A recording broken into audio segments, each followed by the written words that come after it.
Hola, ¿qué tal? Muy buenas tardes a todos. Nuevamente saludándolos. Vamos a dar inicio a esta charla que realmente va a ser muy breve y muy concisa, encaminada a los aspectos más importantes que se presentan en la artritis reumatoide desde el punto de vista de enfermedad pulmonar intersticial difusa. Sabemos que la artritis reumatoide afecta a muchísimos órganos y también tiene otro tipo de manifestaciones a nivel pulmonar que se pueden localizar en pleura, perdón, a nivel de tórax, que se pueden localizar en pleura, en algunas otras estructuras a nivel torácico. Sin embargo, esta charla va encaminada específicamente a ver la relación que hay entre enfermedad pulmonar intersticial, cuáles son los patrones tomográficos que más frecuentemente podemos encontrar en artritis reumatoide, cuáles son los patrones histopatológicos que pudiéramos observar y lo más importante, cuáles son las tendencias en cuanto a tratamiento, qué va a impactar en el pronóstico de estos pacientes y definitivamente en su calidad de vida. Entonces, bueno, pues sean todos bienvenidos. Estamos en CREPIT, que es un centro de referencia en enfermedad pulmonar intersticial difusa. Este centro encaminado a la difusión de las enfermedades pulmonares intersticiales y sobre todo a favorecer el adecuado diagnóstico para mejoría en la calidad de vida de los pacientes que padecen enfermedad intersticial y sobre todo un problema fibrótico crónico que puede impactar muchísimo en su calidad de vida. Siendo así, vamos a empezar. Sabemos que la artritis reumatoide es una enfermedad desafortunadamente crónica. Es una enfermedad que afecta de manera global hasta el 1% de la población mundial. De todas las enfermedades autoinmunes que conocemos hasta la fecha, la artritis reumatoide es la enfermedad autoinmune más frecuente, de mayor incidencia y prevalencia a nivel mundial. Desafortunadamente, esta enfermedad es causa de un amplio espectro de discapacidad en muchísimas personas a nivel mundial, por lo cual la importancia de su estudio radica en disminuir la tasa de discapacidad, mejorar la calidad de vida y sobre todo la adecuada evolución y tratamiento de estos pacientes. Siendo así que la artritis reumatoide, al ser la enfermedad más frecuente del grupo de las enfermedades autoinmunes, la vamos a definir como una enfermedad inflamatoria crónica que va a afectar a la membrana sinovial, pero que en épocas más crónicas o durante la evolución de la enfermedad también puede afectar el cartílago y hueso. Como efecto secundario, pues vamos a tener la gran alteración y discapacidad a nivel osteoarticular que presenta esta enfermedad. La, la inflamación, el dolor y destrucción de las articulaciones es característico en esta enfermedad y hay una carga inflamatoria sistémica muy importante que limita la calidad de vida y que puede afectar a otros órganos y a otros tejidos a nivel extraarticular. Siendo así que es una enfermedad que provoca muchísima discapacidad de forma temprana y una mortalidad prematura en las personas que lo padecen.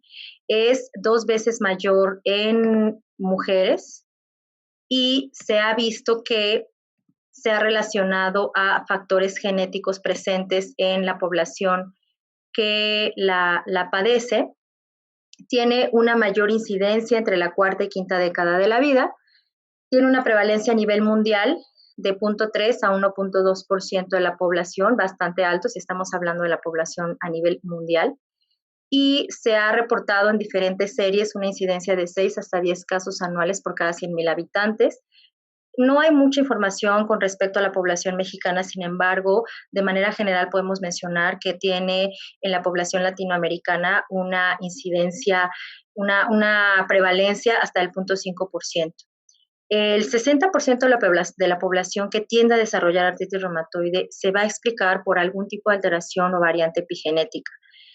Uno de los factores de riesgo más identificados es el sexo femenino. Por mucho es mucho más frecuente en mujeres. El antecedente de tabaquismo y antecedentes familiares de la enfermedad van a ser uno de los factores más importantes para la sospecha y confirmación de esta patología. Entonces, estos son los primeros antecedentes que tenemos que tener en cuenta para que una persona tenga mayor riesgo de presentar esta enfermedad. Vamos a dar un panorama realmente muy general acerca de la artritis reumatoide desde el punto de vista fisiopatológico para posteriormente entrar al área de afección intersticial y poder entender cuáles pudieran ser los mecanismos implicados en el daño pulmonar. El inicio de la enfermedad parece ser el resultado de una interacción entre la susceptibilidad genética, como ya lo mencionamos, y desencadenantes ambientales o algún trigger o disparador. Estos tres factores definitivamente van a tener mucho impacto en la presencia y desarrollo de la enfermedad. El principal factor genético que ya está muy identificado hasta estos días es las diferencias que se presentan en el antígeno leucocitario humano o HLA en su secuencia de RB1. Las secuencias de aminoácidos en diferentes posiciones de la tercera región hipervariable de esta molécula es especialmente relevante en sujetos que van a tener positividad para anti-CCP, que como sabemos es antipéptido cíclico citrulinado, y factor reumatoide positivo. Entonces, ya hemos visto que se relaciona bastante este antecedente genético, estas variaciones epigenéticas en esta región para el desarrollo de la enfermedad. Hay otros genes no HLA que también se han relacionado a la susceptibilidad para padecer artritis reumatoide. En esta diapositiva les presento una lista que realmente esta es solo la mitad que nos presentan en este artículo en New England en 2011, en donde evidentemente este gen o candidato dentro de la activación de células T en la respuesta inflamatoria de la artritis reumatoide es el mejor identificado. Sin embargo, tenemos muchos genes candidatos ya estudiados con su localización específica y la función relevante dentro de la patogénesis. Sin embargo, este es el que tenemos con mayor precisión como importante dentro de la fisiopatología de la enfermedad. Ahora, tenemos dentro de la evolución de esta enfermedad estos factores genéticos y vamos a tener estos genes algún cambio a nivel ambiental, como puede ser tabaquismo, infecciones, se han documentado también algunos problemas de tipo afección a nivel bucal, etcétera, etcétera. O sea, muchísimos cambios hormonales que también se han estado estudiando como un factor de riesgo, por lo cual la enfermedad es más frecuente en mujeres. Y una vez que tenemos esta predisposición genética, vamos a tener dentro del desarrollo de la enfermedad una etapa preclínica. Esta etapa preclínica se manifiesta por la formación de autoinmunidad o la citrulación a nivel celular en la membrana sinovial, en donde puede haber una artritis indiferenciada. Esto es sumamente importante porque en esta etapa de la evolución de la enfermedad de la artritis reumatoide hay un grupo de pacientes que pueden tener anticuerpos positivos y no presentar todas las características de afección articular que nos mencionan las guías de clasificación para artritis reumatoide. Entonces, es muy importante tener en cuenta estas fases de la enfermedad. ¿Por qué? Porque en una etapa preclínica autoinmune puede ser que haya algún tipo de afección pulmonar y que no nos demos cuenta y que realmente no lo podamos identificar hasta que tengamos ya una etapa clínica en cuanto a la evolución de la artritis reumatoide. Siendo así que en esta etapa puede haber una inflamación a nivel articular subclínica y que dependiendo de las características genéticas de cada paciente y no está descrito cuánto tiempo puede pasar en que un paciente pueda tener algún anticuerpo anti-CCP positivo o factor reumatoide para desarrollar una enfermedad clínica bien identificada. Ahora, este es de manera muy general lo que se propone como una fase preartrítica, en donde ya habíamos mencionado, tenemos estos factores desde el punto de vista ambiental en el contexto de una susceptibilidad genética con estas alteraciones epigenéticas o modificaciones a nivel de HLA en donde podemos tener una alteración en la regulación post-transcripcional y lo que nos condiciona la citrulación de proteínas. En esta fase preclínica de la enfermedad vamos a tener formación de autoanticuerpos, es decir, vamos a tener una etapa autoinmune o preclínica y posteriormente una etapa de inflamación o una etapa clínica. En esta etapa autoinmune, como ya lo mencionamos en este contexto de predisposición y exposición, tenemos esta etapa prearticular o fase linfoide, en donde va a haber formación de factor reumatoide, anti-CCP y posteriormente viene esta etapa de transcripción que nos va a llevar en el contexto de algún disparador a desarrollar inflamación y los cambios funcionales y clínicos ya conocidos en la artritis reumatoide, en donde tenemos una fase clínica donde ya va a estar presente una etapa desde el punto de vista inmunológico de respuesta adaptativa y una respuesta inmune innata, en donde vamos a tener inflamación a nivel de tejidos y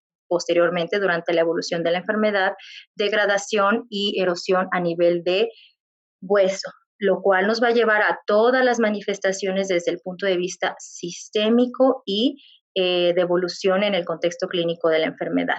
Esto de manera muy general, solamente para enfatizar en que tenemos dentro de esta fase de desarrollo de la artritis reumatoide una respuesta inmune adaptativa y una respuesta inmune de tipo innata, en donde tenemos diversas células y receptores específicos involucrados, así como una producción de citocinas específicas, dentro de las más importantes interleucina 6, y esto nos lleva a la estimulación y diferenciación de células T, que a su vez nos van a llevar a la formación también de autoanticuerpos por medio de células plasmáticas, que es lo que estamos mencionando en la fase preclínica, y posteriormente esto nos va a llevar a una cascada de inflamación importantísima.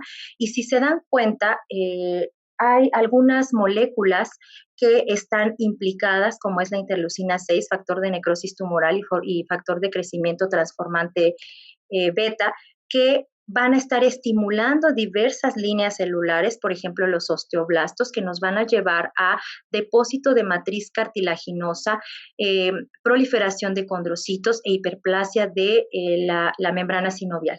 Entonces, esta vía patogénica es una vía que se parece muchísimo a la de una enfermedad intersticial que se llama fibrosis pulmonar idiopática, en donde está implicada solamente una respuesta de tipo fibrótica, en donde estas moléculas están de una forma muy importante presentes en la fisiopatología de esta enfermedad, desarrollando proliferación de células y diferenciación de células que llevan a que haya formación de matriz o cartílago a nivel extracelular y lleva al desarrollo de fibrosis. Entonces, esta es una vía, de manera muy general lo estamos mencionando como una hipótesis que se va a plantear más adelante en cuanto a por qué está afectado el pulmón de una forma intersticial y cuál puede ser la evolución de los pacientes que presentan este daño en el contexto de un paciente con diagnóstico de artritis reumatoide.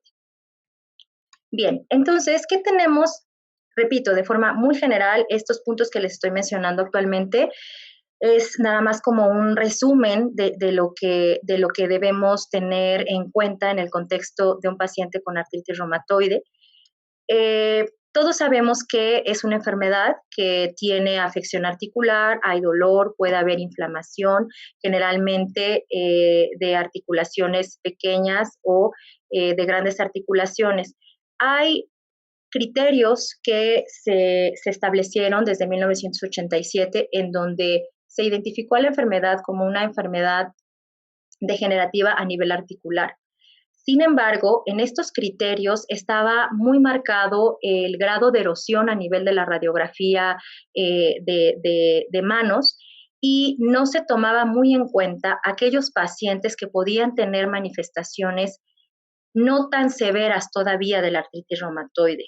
Entonces, en estos criterios de clasificación de 1987 tenían muchos aspectos en cuanto a ya una enfermedad persistente o de larga evolución, en donde evidentemente la presencia de anti-CCP y factor reumatoide es importantísimo como criterio para establecer un diagnóstico y estos niveles también de algunos reactantes de fase aguda y el daño radiológico.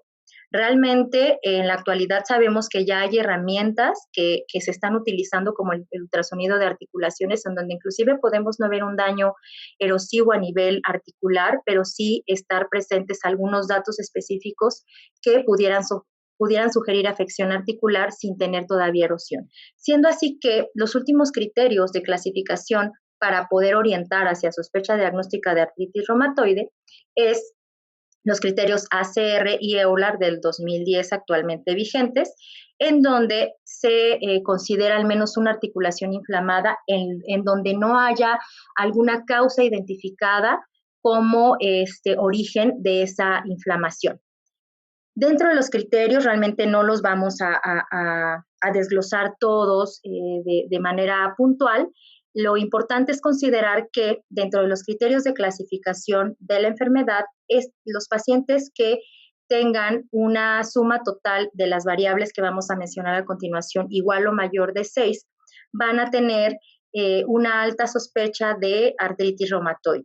Aquí lo dividen en 4 puntos importantes. El primer punto es la afección articular. Dependiendo de la afección, del tipo de articulación que esté afectada, va a ser la puntuación que se le va a dar a este paciente. La serología, y aquí tenemos factor reumatoide y anti-CCP negativo. Entonces, aquí ya tenemos un punto importante que tenemos que considerar. ¿Por qué? Porque podemos tener un paciente con algún indicio desde el punto de vista de clasificación EULAR en donde pudiera tener serología negativa y tener la enfermedad. Siendo así que en el contexto de un paciente que tiene enfermedad pulmonar intersticial con alguna articulación afectada y tengamos serología negativa, no podemos nosotros como neumólogos o como internistas o como cualquier especialidad que pudiera tener la oportunidad de inicio del abordaje de estos pacientes, afirmar o descartar el diagnóstico de artritis reumatoide, siendo así que es importantísimo el manejo multidisciplinario desde el punto de vista de diagnóstico y referir a ese paciente de manera oportuna con el reumatólogo, que son los expertos en verificar y analizar de forma muy específica y adecuada el grado de inflamación a nivel articular. Esto definitivamente es un área de expertise que se va desarrollando a lo largo del tiempo y los reumatólogos son los indicados para poder llevar a cabo este diagnóstico.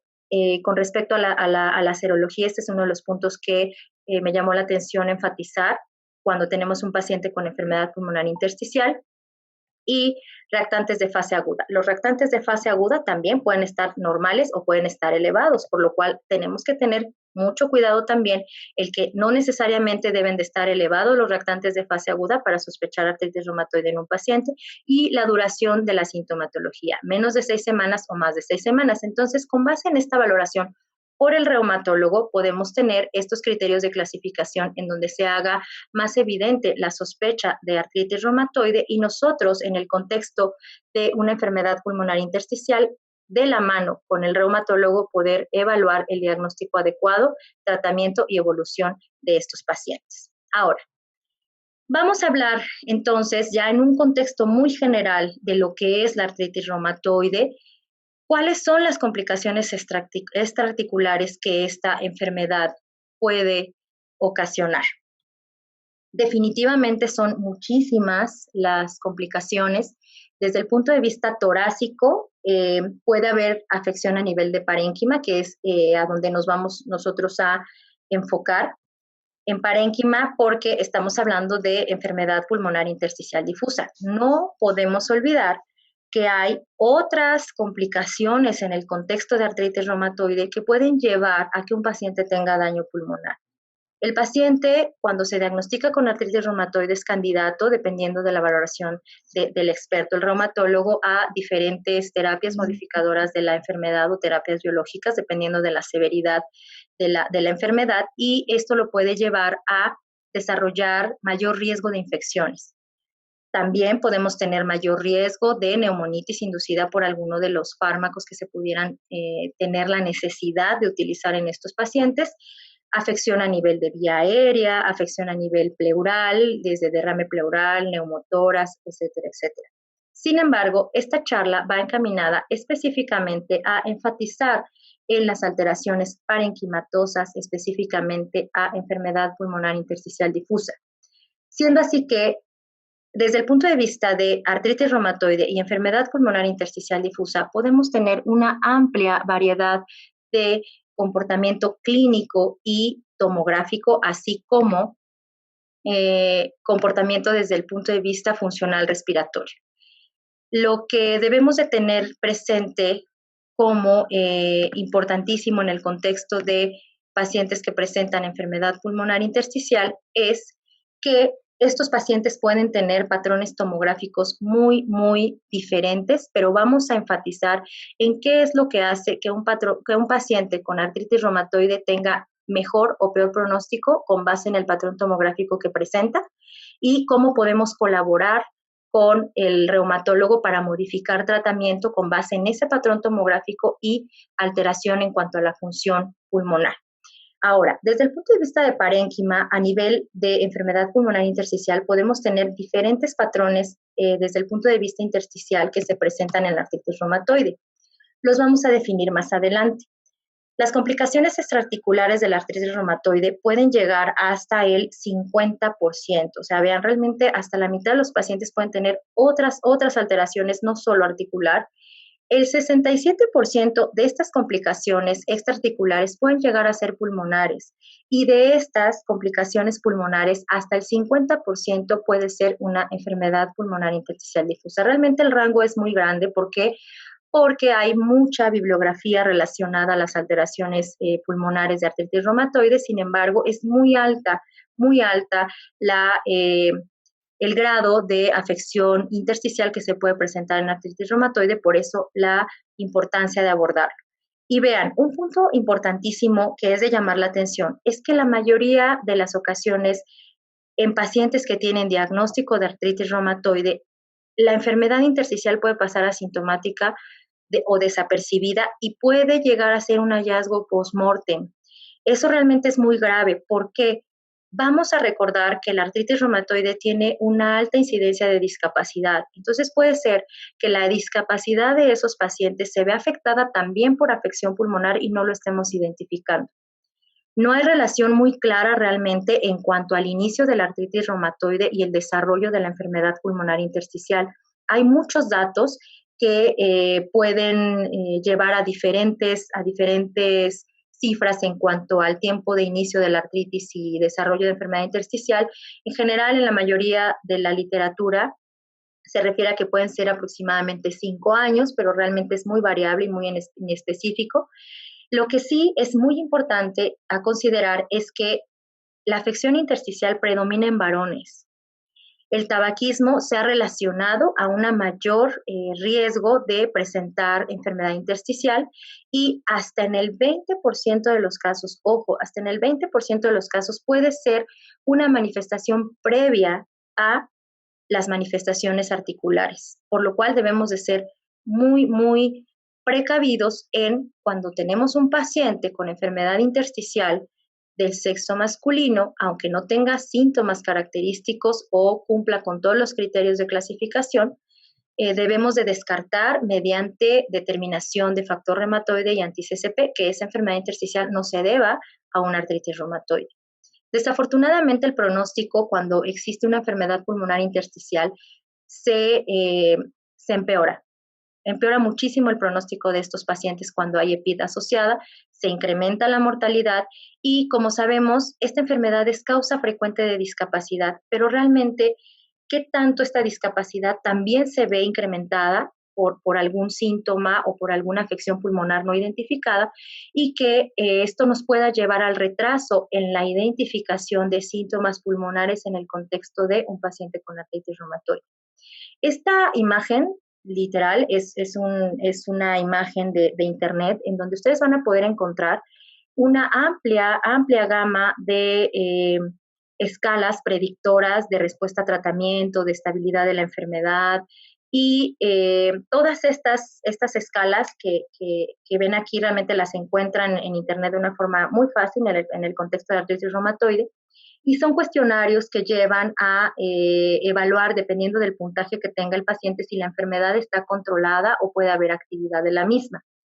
En esta escala, por ejemplo, podemos ver que aquí tenemos varios tipos de aspectos que pudieran estar relacionados también a que no solo sea afección o discapacidad desde el punto de vista de incapacidad para movilizarse por afección articular, sino que también haya en este contexto algún aspecto clínico pulmonar que no se le dé tanto peso en el seguimiento o en la evolución de la enfermedad, por lo cual es muy importante llevar un manejo conjunto con el reumatólogo para identificar de manera temprana la presencia de afección pulmonar. ¿Cuál es la hipótesis? Porque realmente no hay todavía una fisiopatología bien identificada en cuanto al daño pulmonar.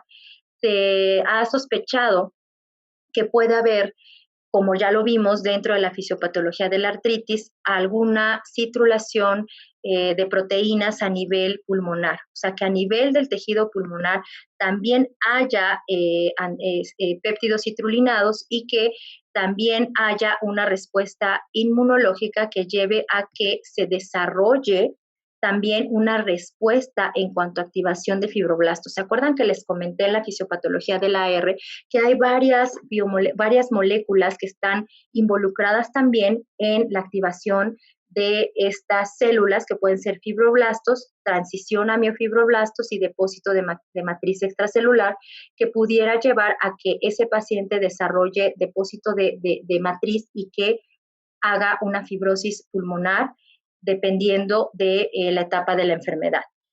Otra de las hipótesis que se han llevado a cabo es que haya un antecedente de predisposición genética en los pacientes a nivel pulmonar, ciertas alteraciones ya bien identificadas como es la presencia de MUC5B, en donde realmente haya ya un antecedente de predisposición genética, se presente la enfermedad como artritis reumatoide y eso conlleve a que la inflamación que pudiera llegar a provocar la artritis reumatoide en el pulmón sea secundariamente nos pueda llevar a un desarrollo de fibrosis importante, pero en el contexto de estas moléculas que ya están produciéndose de manera anormal a nivel de la célula en nuestro epitelio alveolar. Entonces, realmente esta es una de las hipótesis, no tenemos todavía una hipótesis clara, o sea, que haya afección a nivel de la articulación y esto nos lleve a que haya síntesis también a nivel del pulmón o que haya ya antecedentes epigenéticos presentes en un paciente que nos lleven a que en el contexto de una enfermedad inflamatoria como la AR se desarrolle fibrosis en mayor medida. Y bueno, esto es solamente hipótesis. Todavía no tenemos una vía bien identificada. Lo que sí podemos mencionar es que hay ciertas moléculas como factor de necrosis tumoral alfa e interleucina 6 que ya se han identificado, así como la presencia de MUC5B, ya se han relacionado con mayor incidencia de fibrosis en pacientes con artritis reumatoide. Ahora, ya hemos visto esta gráfica en otras charlas, esta diapositiva en otras charlas, en donde lo más importante que quiero enfatizarles es que en prácticamente todas las enfermedades autoinmunes puede existir la sospecha o un alto riesgo de presentar algún tipo de enfermedad intersticial. Siendo así que en la artritis reumatoide, vean, realmente la frecuencia de presencia de enfermedad intersticial es muy alta y vamos a ver los patrones tomográficos. ¿Cómo podemos definir o para qué nos sirve evaluar el patrón tomográfico en un paciente con artritis reumatoide? Bien, El paciente con artritis reumatoide puede tener presente un patrón de neumonía intersticial usual, de neumonía intersticial no específica o neumonía organizada. Así que tenemos dos grandes protagonistas nuevamente desde el punto de vista tomográfico, que es un patrón más inflamatorio, como es el de neumonía intersticial usual, caracterizado por una afección más peribroncovascular, algunas zonas de vidrio deslustrado o puede haber una combinación de NINE con neumonía organizada. ¿Qué es lo más importante de esto? Que cuando tenemos un patrón NINE, podemos decir que es una fase inflamatoria, una afección inflamatoria a nivel pulmonar intersticial. Cuando tenemos un patrón de neumonía intersticial usual, en donde sabemos que característicamente hay engrosamiento septal bilateral con un patrón reticular, subpleural, generalmente esta formación de quistes secundarios a la pérdida de la arquitectura pulmonar, con formación de panalización, podemos decir que este patrón tomográfico es una enfermedad más fibrótica.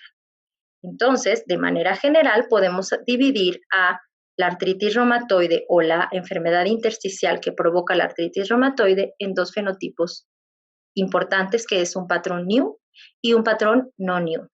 Un patrón new, como punto importante, es que se presenta más en hombres de edad adulta que generalmente tienen como factor de riesgo tabaquismo y este es un patrón fibrótico. La diferencia con un patrón no new que puede ser inflamatorio es, ¿por qué lo mencionamos o por qué es importante definirlo así? Porque definitivamente esto va a tener un impacto importantísimo en el pronóstico de los pacientes. Cuando un paciente con artritis reumatoide tiene un patrón inflamatorio, va a tener mejor pronóstico y sobrevida y mejor oportunidad de modificación de tratamientos. No así el paciente con un patrón new más fibrótico que puede llegar a tener un pronóstico tan desfavorable como los pacientes con fibrosis pulmonar idiopática. Ahora, esto es desde el punto de vista fenotípico. Ahora, el cuadro clínico de estos pacientes generalmente se caracteriza por tos seca, crónica. Aquí me gustaría hacer un paréntesis. ¿Por qué? Porque las enfermedades intersticiales todas presentan este tipo de evolución clínica. Ojo, tenemos diagnóstico de artritis reumatoide, entonces la tos puede ser también un poco productiva en ocasiones. Lo que sí es que es una tos crónica definitivamente, puede haber disnea progresiva, que aquí hago nuevamente otro énfasis. Cuando el paciente tiene mucha discapacidad y poca movilidad secundaria a la afección articular, va a ser difícil ver si hay algún tipo de afección pulmonar, que tanto esa afección pulmonar puede estar progresando por la pérdida de la movilidad de los pacientes. Un punto importante también que se presenta en todas las enfermedades intersticiales son los estertores en velcro. Ahora, ¿cómo vamos a hacer para ubicarnos en cómo ofrecerle algo a nuestros pacientes con diagnóstico de artritis reumatoide? Tenemos que tener presente el diagnóstico, la evolución de la enfermedad, la temporalidad, cuánto tiempo lleva de diagnóstico y también los tratamientos y respuesta a los mismos, evidentemente. Cuando tenemos afección intersticial, tenemos que ser muy precavidos en presencia de tos y disnea. Un paciente con artritis reumatoide que empieza a toser, aguas. Tenemos que indagar en que pudiera tener ya una enfermedad intersticial de larga evolución y que ya está empezando a dar síntomas como puede ser solamente tos de manera intermitente. Ahora, cuando ya tenemos estos síntomas a nivel pulmonar, vamos a hacer una tomografía de alta resolución, al igual que pruebas de función pulmonar. La primera recomendación es la siguiente: un paciente con artritis reumatoide debe de tener por lo menos anualmente una valoración funcional respiratoria, aunque al momento del diagnóstico tenía un pulmón sano. ¿Por qué? Porque no sabemos en qué momento puede llegar a tener algún factor desencadenante o desarrollar una enfermedad intersticial. Si este paciente no tiene alguna causa identificada como es otra alteración a nivel pulmonar, entonces tenemos que ver cuáles son los posibles factores de riesgo que pudieran estar implicados a la presencia de estos síntomas, como es nuevamente edad adulta, género masculino, pacientes que si el paciente fumó o no fumó y que tengan títulos de anti-CCP o factor reumatoide relativamente altos. Esto es muy importante en el contexto de estos pacientes con AR que pudieran llegar a tener algún síntoma de este tipo.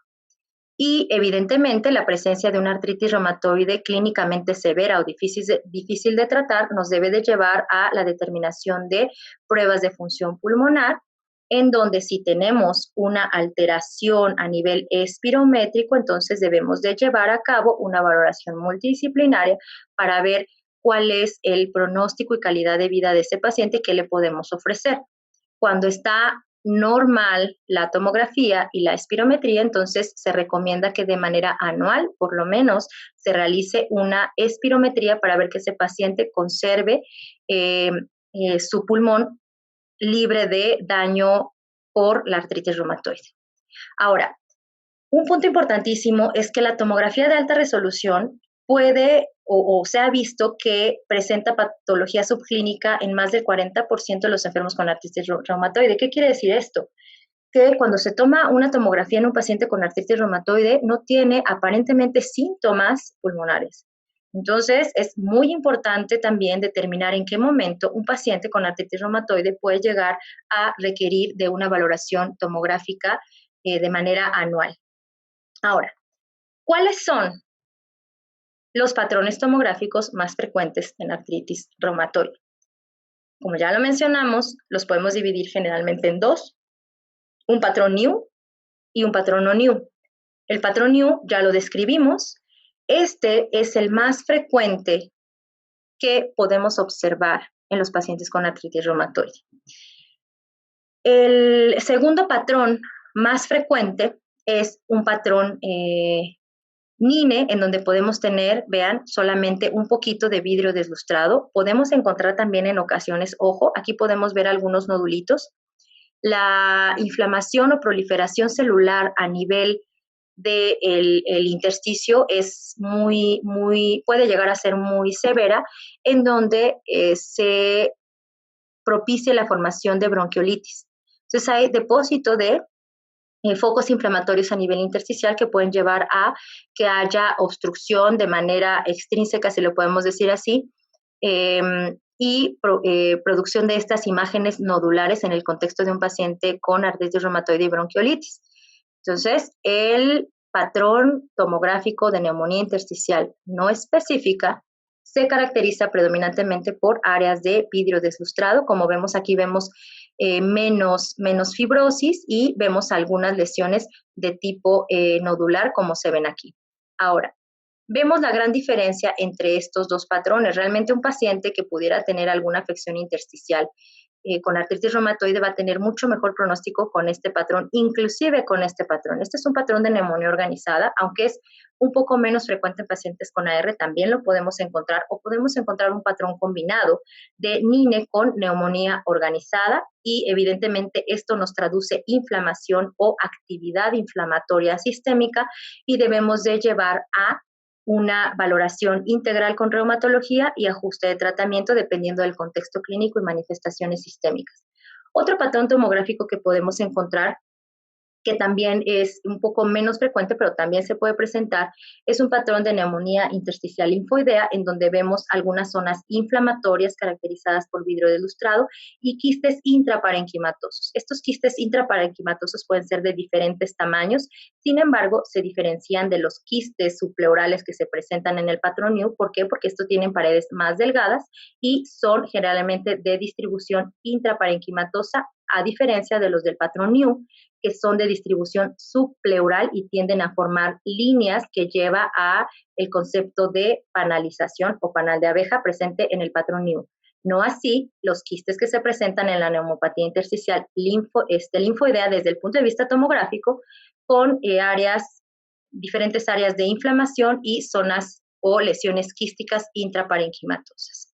Ahora, podemos también tener alteraciones a nivel de vía aérea, como lo es solamente el engrosamiento a nivel de las paredes bronquiales. Puede haber también bronquiectasias secundarios a la alteración crónica inflamatoria, y podemos también encontrar de una forma muy frecuente, secundario a atrapamiento aéreo por afección de vía aérea pequeña, un patrón en mosaico. ¿Qué es el patrón en mosaico? Es una combinación de imágenes con aumento de la atenuación combinadas con imágenes con disminución de la atenuación en una fase expiratoria de una tomografía de tórax.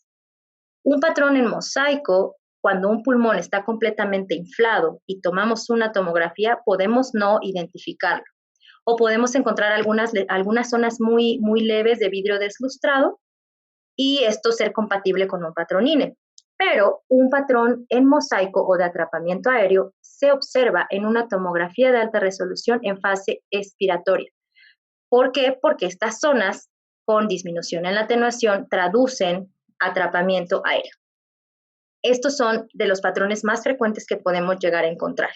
¿Por qué la importancia de enfatizar en los patrones tomográficos y de enfatizar en que estos pacientes se deben de llevar a una evaluación tomográfica y funcional respiratoria? Porque vean en cuanto a los predictores de mortalidad en esta enfermedad asociada a enfermedad pulmonar intersticial difusa, vemos la probabilidad de sobrevida en un paciente que tiene un patrón tomográfico, repito, en el contexto de artritis reumatoide, un patrón tomográfico NIU comparado con un paciente que pudiera llegar a tener un patrón tomográfico de neumopatía intersticial no específica. Como vemos, la sobrevida se ve impactada cuando ya tenemos un patrón más fibrótico en el contexto de artritis reumatoide. Ahora, desde el punto de vista histopatológico, realmente aquí quiero enfatizar muchísimo porque tenemos residentes de neumología de diferentes grados, desde R1 hasta R4. Un paciente con artritis reumatoide y enfermedad pulmonar intersticial no se lleva a biopsia. O sea, todos sabemos que las enfermedades intersticiales, dependiendo de la causa, algunas se pudieran llevar a biopsia dependiendo de lo que estemos buscando. Sin embargo, un paciente con artritis reumatoide y enfermedad pulmonar intersticial difusa, ya tenemos la causa de la EPID. Entonces, esos pacientes no se llevan a biopsia. Sin embargo, se han reportado en autopsias o en pacientes que llegaron a biopsiarse y después salieron seropositivos, algunas alteraciones histopatológicas. Puede haber fibrosis pulmonar difusa, pero aquí lo importante es que vamos a encontrar infiltrados de células mononucleares. A nivel intersticial y a nivel de la pared alveolar se van a observar infiltrados linfoplasmocitarios. Eso es muy importante en el contexto de AR.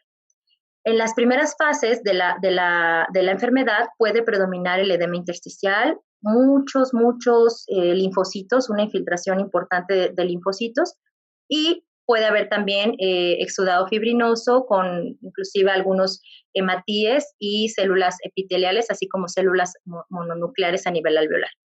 En fases avanzadas ya podemos encontrar un predominio de fibrosis. Sin embargo, debemos de tener muy presente que aunque haya fibrosis, el infiltrado linfocitario casi siempre está presente. Dependiendo del sitio de donde se tome ese tejido, cuando ya es muy fibrótico avanzado, a lo mejor la cantidad de infiltrados linfoplasmocitarios va a ser menor, pero van a estar presentes en la gran mayoría de los casos. Ahora, aquí podemos ver una biopsia en el contexto de un paciente con artritis reumatoide en donde vemos estos infiltrados o este tejido nodular linfoide.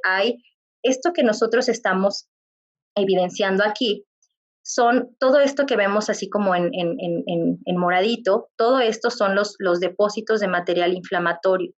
Ahora, nuestra vía aérea, esto es pulmón sano y vemos todo el contexto de infiltrado inflamatorio. Ahora, la bronquiolitis que podemos llegar a presentar desde el punto de vista tomográfico e histopatológico es esto. Vemos estos depósitos en donde la vía aérea se colapsa, pero no porque haya afección a nivel muscular, sino que hay aquí afección de vía aérea pequeña.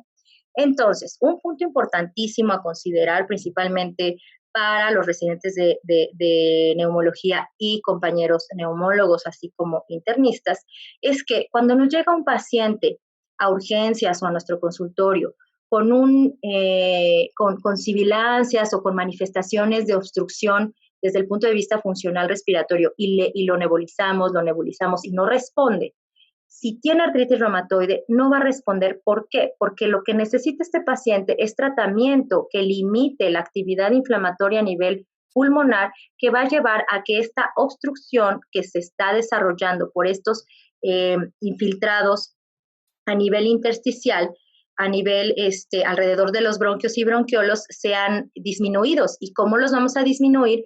Con tratamiento sistémico, ya sea inmunosupresor, terapia modificadora de la enfermedad, prednisona, etcétera, etcétera. Esto ya es en conjunto con reumatología para poder ajustar los síntomas y evolución de esos pacientes. Por eso es que quise poner estas imágenes desde el punto de vista histopatológico, aunque, repito, estos pacientes no se llevan a biopsia. ¿Por qué?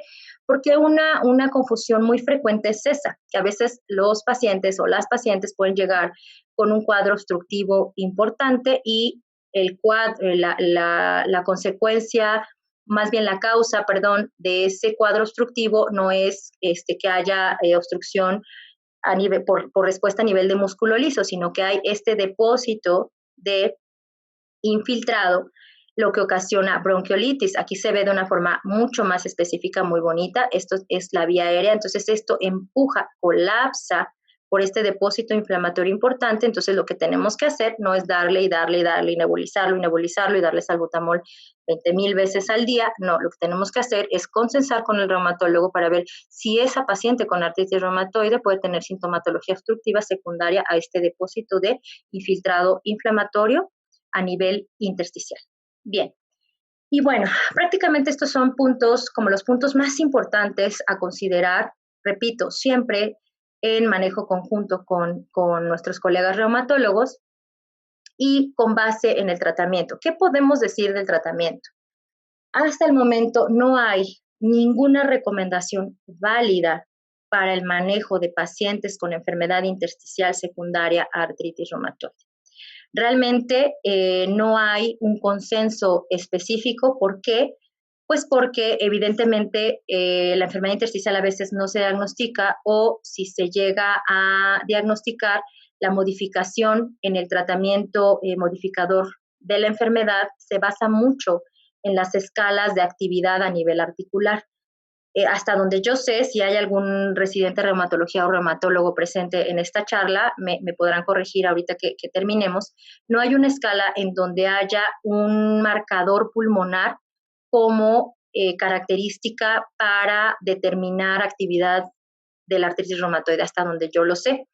Ahora, ¿qué es lo que se ha documentado a lo largo de varios años, principalmente en centros de referencia que tienen la oportunidad de tratar a estos pacientes? Evidentemente, el tratamiento inmunosupresor pues es lo más importante, aunque también se ha visto que tratamiento con biológico ha tenido éxito en pacientes que tienen enfermedad clínicamente agresiva o de difícil respuesta, en donde la primera recomendación es abatacept, y si el paciente no tiene respuesta es rituximab. Ahora, también debemos de considerar que esto es la primera línea de tratamiento en pacientes que tienen afección intersticial, pero debemos de considerar mucho el patrón tomográfico. ¿Por qué?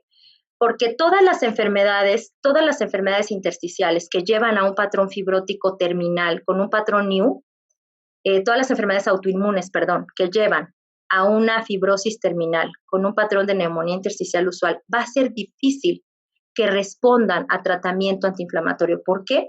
Porque lo que tenemos ya son secuelas muy terminales, entonces va a ser difícil que respondan. Sin embargo, debemos de consensar el poder establecer tratamiento y continuidad de ese tratamiento para tratar de limitar que haya más inflamación y mayor progresión de la fibrosis.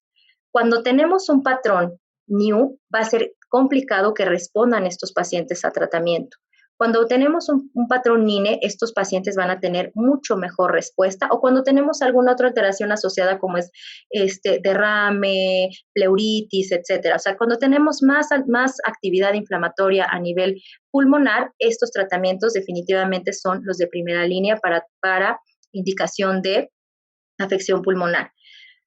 Hipotéticamente, se ha puesto sobre la mesa en los últimos años el que haya, como ya les había mencionado previamente, un antecedente genético que lleve a que un paciente con alguna enfermedad autoinmune, en este caso artritis reumatoide, desarrolle una fibrosis progresiva y sea una enfermedad intersticial fibrosante crónica.